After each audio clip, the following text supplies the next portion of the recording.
ഇന്ന് തന്നെ ഡൗൺലോഡ് ചെയ്യൂ. കാണൂ നിങ്ങളുടെ ഫേവറേറ്റ് ഷോസ്. ആ വക ഉടുക്കും കൊട്ടും പാട്ടൊന്നും ഇനി ഇവിടെ വേണ്ട. അതൊന്നും ഇനി ഇവിടെ ഏൽക്കില്ല.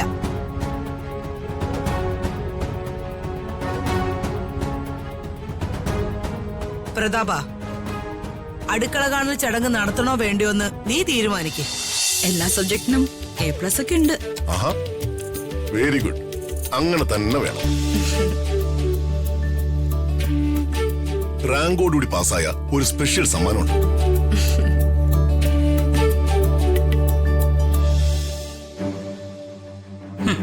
പിന്നെ റാങ്ക്.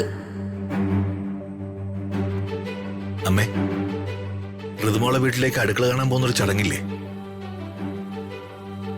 ഉണ്ട്, അങ്ങനെ ഒരു ചടങ്ങുണ്ട്.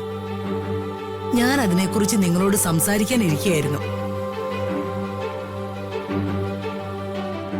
അടുക്കള കാണാൻ പോണമ്മേ, അതൊരു പ്രധാനപ്പെട്ട ചടങ്ങല്ലേ.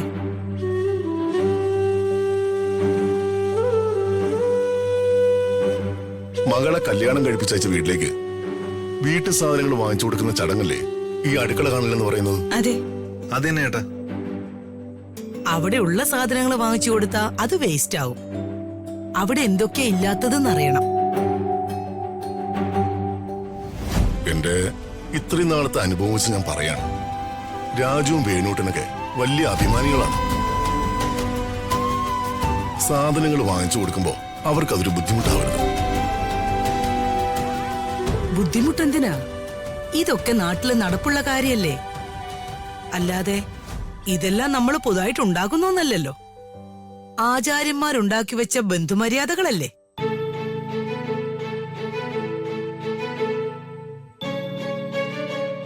എനിക്കൊരു കാര്യം പറയാനുണ്ട്. അതെന്റെ ഒരു അഭിപ്രായമാ. എന്താ പറയാവോ? ചേച്ചി എന്താ ഇങ്ങനെയൊക്കെ സംസാരിക്കുന്നേ? ഒരുമാതിരി അന്യരെ പോലെ. അമ്മ കഴിഞ്ഞ മൂത്ത ആള് ചേച്ചിയല്ലേ, ചേച്ചിക്ക് അഭിപ്രായം പറയാമല്ലോ.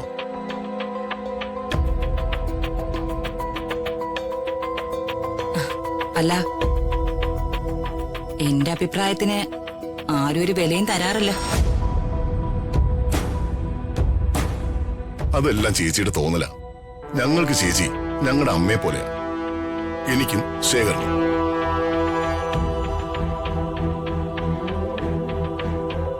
പിന്നെ ഇവൻ കാണിച്ചു കൂട്ടുന്ന മര്യാദകേടുകൾക്ക് ഞാനും ശേഖരനും ശിക്ഷിക്കാറുണ്ട്. അത് ഞങ്ങൾ അവന്റെ അമ്മാവന്മാരായതുകൊണ്ടാണ്. അതിനുള്ള അവകാശം ഞങ്ങൾക്കില്ലേ? അയ്യോ, അതിന് ഞാനൊന്നും പറഞ്ഞില്ലല്ലോ പ്രതാപ.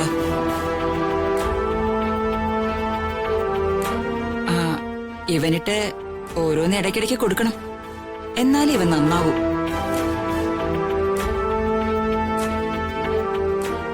എപ്പോഴും ഏത് സമയത്തും എല്ലാവർക്കും എന്റെ മെക്കെട്ട് കയറാൻ അതെടുക്കാം.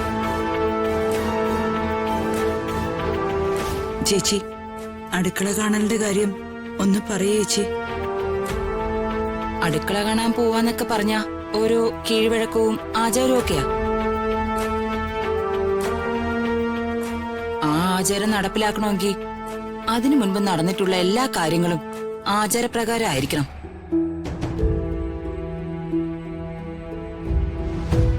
ഈ കല്യാണം നടന്നത് അങ്ങനെയല്ലല്ലോ, ആണോ?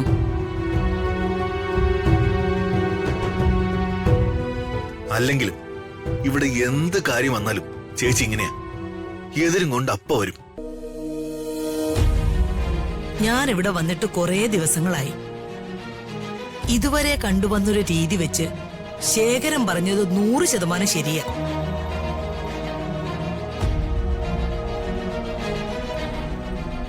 എന്ത് കാര്യത്തിനും എന്തു പ്രശ്നത്തിനും ഇവൾക്ക് എതിർപ്പാ. ഒരു തരം വൃത്തികെട്ട ഈഗോ.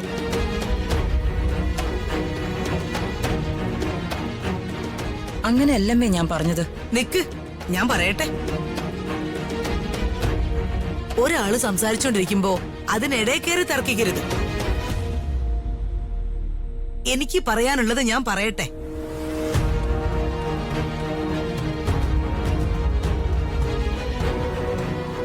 അംബികയ്ക്ക് ഋതുമോളോട് എന്തോ കടുത്ത പകയുള്ളതുപോലെയാ സംസാരവും പ്രവൃത്തി. ഒരുമാതിരി പഴയ കാലത്തെ അമ്മായിയമ്മമാരെ പോലെ.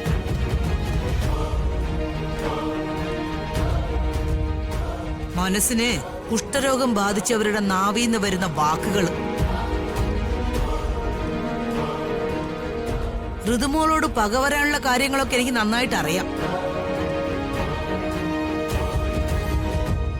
അതൊക്കെ കഴിഞ്ഞില്ലേ, ഇനി അതങ്ങ് വിട്ടേക്കേ. ആ വക ഉടുക്കും കൊട്ടും പാട്ടും ഒന്നും ഇനി ഇവിടെ വേണ്ട. അതൊന്നും ഇനി ഇവിടെ ഏൽക്കില്ല.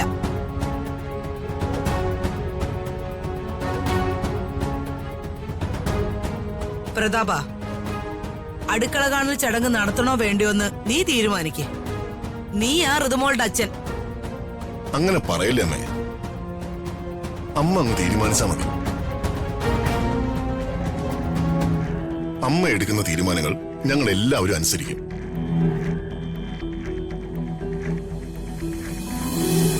അതെ അമ്മേ.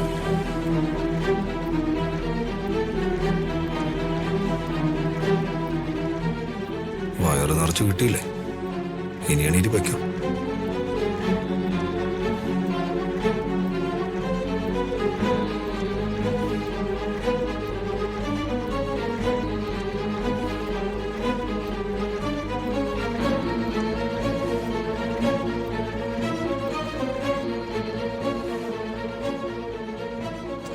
മോളെ ആ, യോ നല്ല വിശപ്പ്.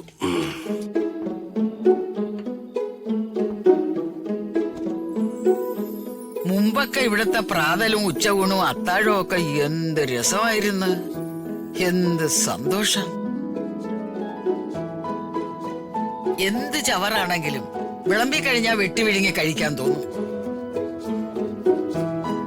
ചവറാണ് മനുഷ്യൻ കഴിക്കുന്നത്. എടാ, ഒരു ഉപമ പറഞ്ഞതാടാ പോത്തെ. ഉപമയോ? നിങ്ങൾ തുടങ്ങിയോ ഉപമയും ഉൽപ്രേക്ഷയൊക്കെ? എന്നിട്ട് ആ സമയത്തൊക്കെ രാധമ്മയുടെ മുഖത്ത് എന്തൊരു വെട്ടമായിരുന്നു.